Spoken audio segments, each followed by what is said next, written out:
perkenalkan saya Desmilda Isnaini, dan di video ini kita akan membahas topik mengenai bagaimana Undang-Undang Perlindungan Data Pribadi mempengaruhi startup teknologi di Indonesia. Langsung saja, yuk simak videonya.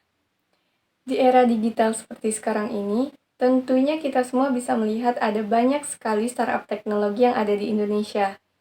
Nah, buat teman-teman yang belum tahu apa itu startup teknologi adalah perusahaan rintisan yang menggunakan teknologi digital sebagai inti dari layanan mereka.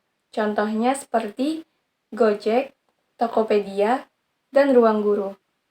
Nah, tentunya startup teknologi ini sangat bergantung pada data pribadi pengguna untuk memberikan layanan yang cepat, personal, dan juga efisien. Tapi, semakin banyaknya data yang dikumpulkan, semakin besar juga risiko terjadinya penyalahgunaan data dan risiko terjadinya kebocoran data. Nah, karena hal itulah, pemerintah mengesahkan Undang-Undang Nomor 27 Tahun 2022 tentang Perlindungan Data Pribadi atau yang sering kita kenal dengan UU PDP. UU PDP sendiri adalah aturan hukum yang mengatur hak pengguna terhadap data mereka serta kewajiban perusahaan dalam mengelola data pribadi, yang mana mencakup keamanan, transparansi, batasan penggunaan, dan perlindungan data. Dengan menerapkan UU PDP dalam startup teknologi, tentunya memberikan banyak manfaat dan juga bisa dijadikan sebagai peluang untuk meningkatkan kepercayaan pelanggan. Dengan adanya perlindungan hukum atas data tersebut, pengguna tentunya menjadi lebih yakin dalam berbagi data pribadi mereka. Dan yang kedua, meningkatkan inovasi keamanan.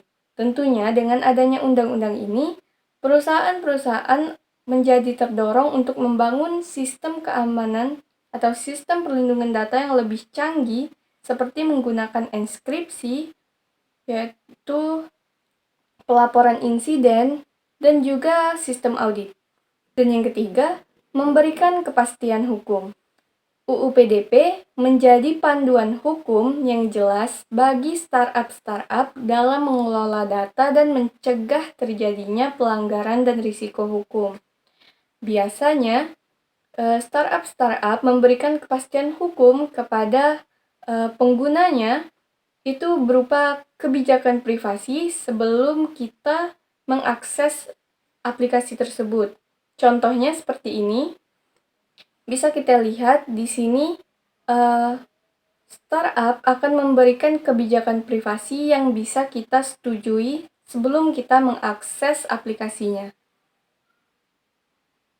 Namun, startup yang menerapkan undang-undang ini tentunya juga menghadapi tantangan dalam penerapannya, seperti harus meminta persetujuan eksplisit dari pengguna sebelum mengakses data pribadi mereka, dan harus menyediakan fitur untuk pengguna agar bisa mengakses dan juga menghapus data pribadi mereka. Dan harus menunjukkan Data Protection Officer atau DPO jika mengelola data dalam jumlah yang besar. Dan juga wajib melaporkan kebocoran data maksimal 72 jam setelah kejadian. Dan tentunya, semua ini membutuhkan biaya yang besar dan juga sumber daya yang memadai, yang tentunya ini menjadi tantangan besar bagi startup kecil. Lalu, bagaimana jika startup teknologi tidak patuh terhadap Undang-Undang PDP tersebut atau tidak menerapkan Undang-Undang PDP tersebut? Tentunya, startup tersebut akan menghadapi risiko yang cukup besar, seperti mendapatkan sanksi administratif berupa teguran, denda, atau penghentian layanan. Dan yang kedua, yaitu sanksi pidana berupa penjara atau denda hingga miliaran rupiah. Dan yang ketiga, kehilangan kepercayaan pengguna yang bisa berujung pada penurunan pelanggan dan juga hilangnya investor. Intinya, jika sebuah perusahaan startup tidak patuh terhadap undang-undang tersebut, bisa berdampak langsung pada keberlangsungan bisnis tersebut. Terus gimana caranya startup menghadapi tantangan-tantangan tadi?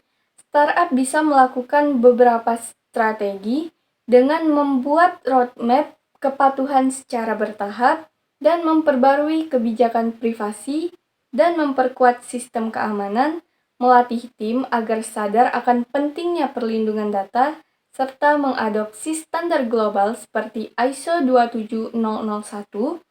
Nah, langkah-langkah ini akan membantu startup bertransformasi menjadi bisnis digital yang berkelanjutan.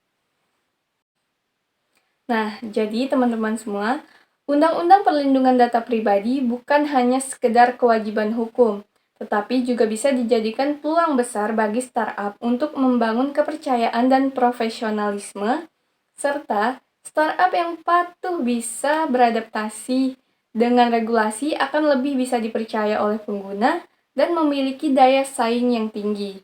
Sebaliknya, jika tidak patuh terhadap regulasi, bisa membawa resiko serius bagi reputasi dan keberlangsungan bisnis. Jadi, mari kita jadikan Undang-Undang PDP ini sebagai fondasi untuk membangun ekosistem digital Indonesia yang lebih aman dan berkelanjutan. Nah, buat teman-teman yang udah menyimak video ini sampai akhir, terima kasih banyak dan semoga bermanfaat untuk menambah wawasan kita tentang dunia startup dan perlindungan data pribadi. Sampai jumpa. Wassalamualaikum warahmatullahi wabarakatuh.